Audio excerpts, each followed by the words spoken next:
नमस्कार मित्रों, स्वागत है आपका हमारे चैनल इंडो सागा में। आने वाले कुछ एपिसोड्स में हम जानेंगे महाभारत युद्ध के 10वें दिन भीष्म पितामह, जिन्हें इच्छा मृत्यु का वरदान प्राप्त था, उनका वध किस प्रकार होता है, इस भाग में जानिए। महाभारत युद्ध के 10वें दिन के आरंभ में हुई कुछ महत्वपूर्ण घटनाओं के बारे में तो बने रहिए हमारे साथ और हमारे चैनल को सब्सक्राइब करना न भूलें। धन्यवाद। पांडव सेना सूर्योदय के समय नगाड़ों की ध्वनि के साथ और चारों ओर दूध जैसे सफेद शंखों की ध्वनि के साथ युद्ध के लिए प्रस्थान करते हैं। उन्होंने शिखंडी को अपनी सेना के अग्रभाग में रखा। वे एक ऐसी पंक्ति बनाकर आगे बढ़े जो सभी शत्रुओं को नष्ट कर सकती थी। शिखंडी को सभी सैनिकों के सबसे आगे रखा गया था। भीमसेन और अर्जुन ने उनके रथ की रक्षा की। उनके पीछे द्रौपदी के पुत्र और वीर अभिमन्यु थे। उनके पीछे पंचालों द्वारा संरक्षित धृष्टद्युम्न था। धृष्टद्युम्न के पीछे महाराज युधिष्ठिर, नकुल और सहदेव गर्जना करते हुए आगे बढ़ रहे थे। उनके पीछे विराट अपने सैनिकों के साथ थे। उनके बाद द्रुपद की सेना थी। 5 कैकेय बंधु और वीर धृष्टकेतु पांडव सेना के पिछले भाग की रक्षा कर रहे थे। अपनी विशाल सेना को इस प्रकार व्यवस्थित करके पांडव कौरव सेना के विरुद्ध युद्ध के लिए तैयार होकर आगे बढ़े। उसी प्रकार कौरवों ने महाबली रथी भीष्म को अपनी पूरी सेना के अग्रभाग में रखते हुए पांडवों के विरुद्ध आक्रमण किया। वह अजेय योद्धा धृतराष्ट्र के महाबली पुत्रों द्वारा संरक्षित था। उनके पीछे महान धनुर्धर द्रोणाचार्य और उनके महाबली पुत्र अश्वत्थामा थे। उनके पीछे भगदत्त अपनी गज सेना के साथ था। भगदत्त के पीछे कृपाचार्य और कृतवर्मा थे। उनके पीछे कंबोज के शक्तिशाली शासक सुदक्षिण, मगध के राजा जयतसेन, सुबल का पुत्र शकुनी और बृहदबल थे। इसी प्रकार अन्य कई राजा जो सभी महान धनुर्धर थे, धृतराष्ट्र की सेना के पिछले भाग की रक्षा कर रहे थे। सभी पांडव योद्धा एक साथ भीष्म पर आक्रमण करने के लिए दौड़े। भीष्म ने चारों ओर अपने तीखे बाण चलाए, जिनका स्पर्श इंद्र के वज्र जैसा प्रतीत हो रहा था। शत्रुओं के लिए वे एक भयानक रूप धारण करते दिखाई दिए।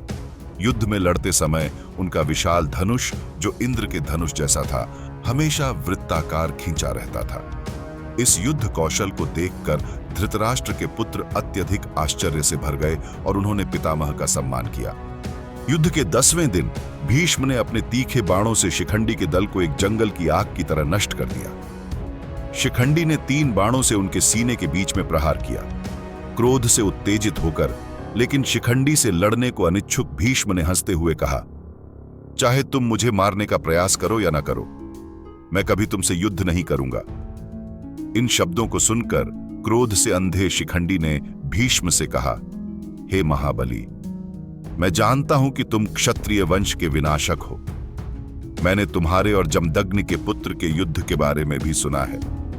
मैंने तुम्हारी अतिमानवीय शक्ति के बारे में भी बहुत सुना है। तुम्हारी शक्ति को जानकर भी आज मैं तुमसे लड़ूंगा।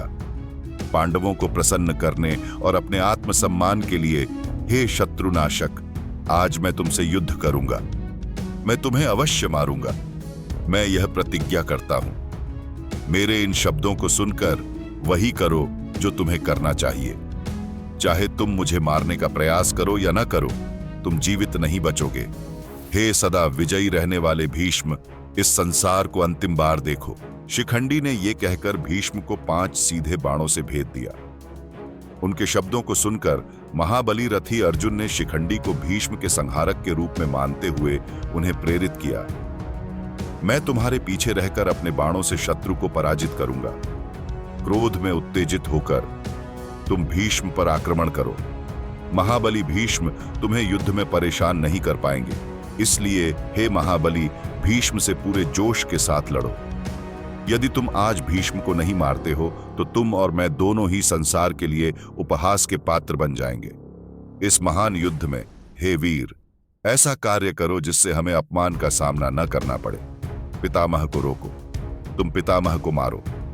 द्रोण के पुत्र कृपाचार्य, सुयोधन, चित्रसेन, विकर्ण, सिंधु के राजा जयद्रथ, अवंति के विंद और अनुविंद, काम्बोज के राजा सुदक्षिण, वीर भगदत्त, मगध के महान राजा सोमदत्त के पुत्र और ऋष्यशृंग के पुत्र वीर राक्षस और त्रिगर्त के राजा और अन्य सभी महान रथियों को मैं रोक लूंगा।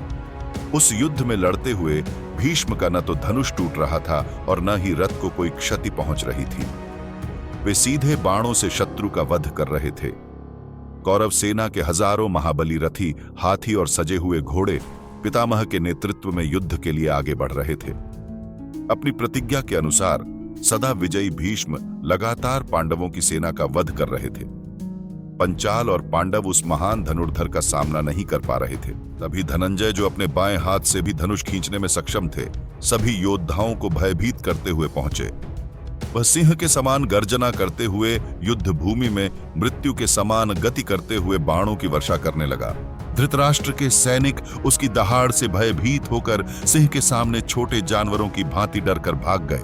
पांडु के विजयी पुत्र को कहर बरपाते देख भयभीत दुर्योधन ने भीष्म से कहा, हे श्रीमान, पांडु का पुत्र सफेद घोड़ों और सारथी के रूप में कृष्ण के साथ जंगल की आग की तरह मेरी सेना को भस्म कर रहा है।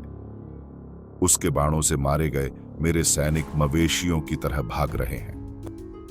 धनंजय, भीम, सात्यकी, चेकितान, माद्री के जुड़वां पुत्र अभिमन्यु, धृष्टद्युम्न और घटोत्कच सभी मेरी सेना को मार रहे हैं और मुझे आपके अलावा उनके लिए कोई शरण नहीं दिख रही है। इस प्रकार संबोधित करते हुए शांतनु के पुत्र देवव्रत ने संक्षेप में विचार किया और फिर इन शब्दों के साथ दुर्योधन को सांत्वना दी, हे दुर्योधन, शांति से सुनो। मैंने एक बार तुमसे प्रतिज्ञा की थी कि मैं प्रतिदिन युद्ध में 10,000 क्षत्रियों को मार डालूंगा। मैंने वह प्रतिज्ञा पूरी कर दी है।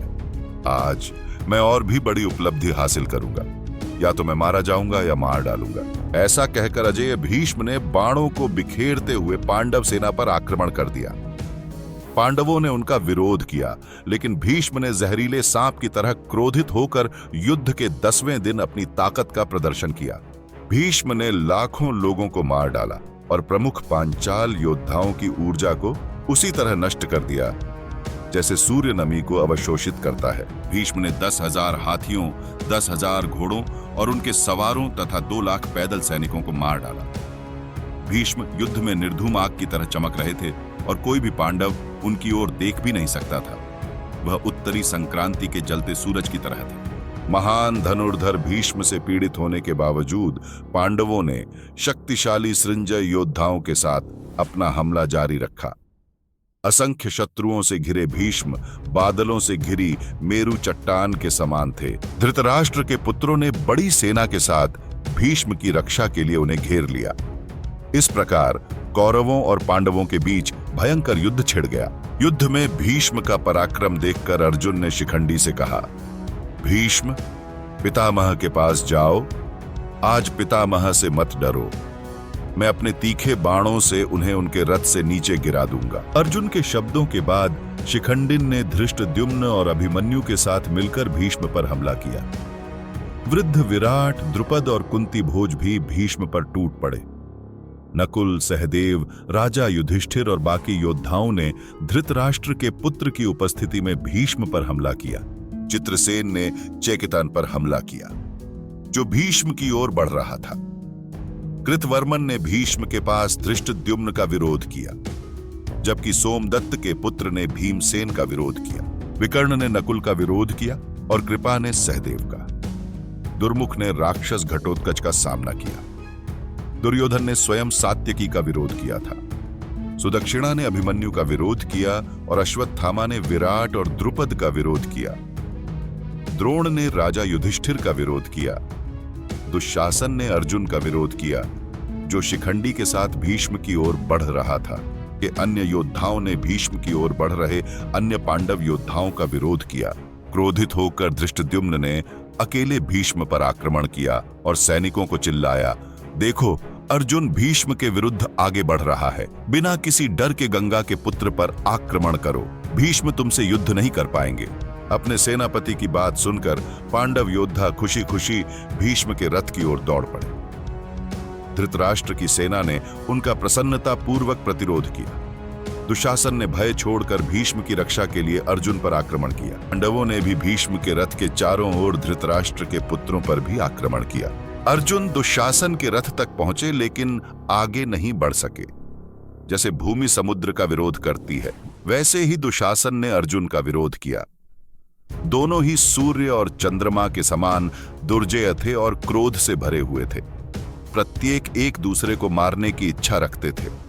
वे पुराने समय की माया और शक्र की भांति भयंकर युद्ध में भिड़ गए। युद्ध में दुशासन ने अर्जुन को 3 और वासुदेव को 20 बाणों से घायल कर दिया। क्रोधित होकर अर्जुन ने जवाबी कार्यवाही करते हुए दुशासन को 100 बाणों से घायल कर दिया, जो उसके कवच में घुस गए और खून बहने लगा। बदले में दुशासन ने अर्जुन पर 5 बाण मारे और फिर माथे पर 3 बाण मारे। अर्जुन क्रोधित होकर उसने दुशासन पर उसी प्रकार आक्रमण किया जिस प्रकार क्रोधित राहु ने चंद्रमा पर आक्रमण किया था। दुशासन ने कई तीखे बाणों से जवाबी हमला किया, लेकिन अर्जुन ने उसके धनुष को काट दिया और उसके रथ को विभाजित कर दिया, जिससे भयंकर बाणों की बौछार हो गई। दुशासन अर्जुन के तीरों को रोकने और काटने में कामयाब रहा, जो एक उल्लेखनीय उपलब्धि थी, और फिर उसने कई तीखे बाणों से अर्जुन को घायल कर दिया। अंत में अर्जुन ने सुनहरे पंखों वाले बाणों की झड़ी लगा दी, जो दुशासन के शरीर में घुस गए। दुखी होकर दुशासन भीष्म के रथ की ओर पीछे हट गया। भीष्म संघर्ष कर रहे दुशासन के लिए आश्रय बन गए। अपने संयम को पुनः प्राप्त करते हुए दुशासन ने तीखे बाणों से अर्जुन का प्रतिरोध करना शुरू कर दिया, जैसे इंद्र ने वृत्र के खिलाफ किया था। प्रिय दर्शकों, इस एपिसोड को देखने के लिए आपका धन्यवाद। हमें आशा है कि आपको यह प्रस्तुति पसंद आई होगी। अगले कुछ एपिसोड्स में भीष्म के पतन की कथा में आप देखेंगे कि कैसे भीष्म पितामह, जो हमेशा से अजेय रहे, अपने अंतिम युद्ध का सामना करेंगे। क्या पांडव उन्हें हरा पाएंगे? क्या शिखंडी और अर्जुन की रणनीति सफल होगी? जानने के लिए देखते रहिए कुरुक्षेत्र की गाथा का अगला रोमांचक एपिसोड। कृपया हमारे चैनल को लाइक, शेयर और सब्सक्राइब करना ना भूलें। धन्यवाद।